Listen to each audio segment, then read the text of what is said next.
Kompetensi dasar pada hari ini adalah mengidentifikasi informasi teks fabel yang disajikan secara tulisan, dan KD ini juga memiliki tujuan agar siswa dapat mengidentifikasi dengan baik informasi teks fabel yang disajikan secara tulisan.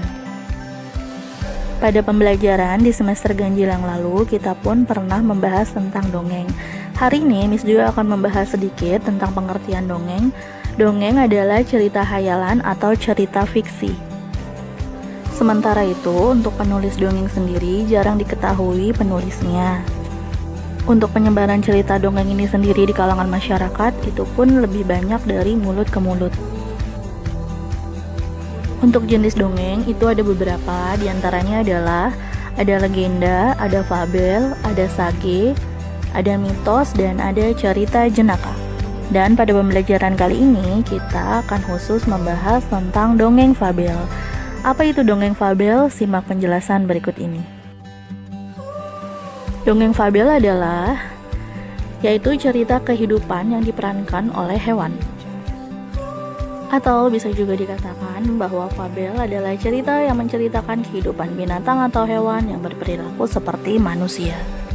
Di dalam cerita fabel, hewan memiliki perasaan, berbicara, berpikir, bersikap, dan memiliki emosi layaknya manusia pada umumnya. Fabel juga dapat disebut dengan cerita moral karena mengandung pesan yang berkaitan dengan moral. Karena berkaitan dengan moral, maka pada umumnya fabel dibuat untuk mendidik anak-anak karena biasanya mereka menyukai tokoh binatang. Oleh karena itu, tokoh binatang ini dapat mempermudah pola pendidikan yang memang akan diberikan kepada anak-anak melalui cerita dongeng. Dongeng fabel juga memiliki tujuan. Tujuannya adalah agar anak-anak dapat mencontoh tokoh yang baik dan tidak mencontoh tokoh yang buruk di dalam cerita. Berikut ini adalah contoh-contoh cerita fabel yang berkembang di masyarakat Indonesia dari zaman dahulu hingga zaman sekarang. Contoh dari cerita fabel yang pertama adalah cerita semut dan belalang, di mana cerita ini menceritakan tentang semut yang bekerja keras untuk mempersiapkan segala sesuatu hal, sementara belalang yang lebih suka bermalas-malasan. Contoh cerita fabel yang kedua adalah si kancil dan buaya, di mana cerita ini menceritakan tentang seekor kancil yang cerdik dan mengelabui beberapa buaya untuk mencapai tujuannya.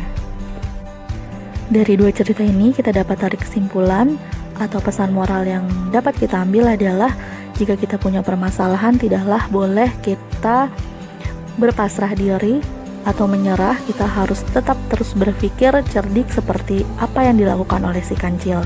Dan untuk mempersiapkan segala sesuatunya di masa mendatang, kita pun juga harus mempersiapkan diri dan tidak boleh bermalas-malasan seperti apa yang dilakukan oleh belalang.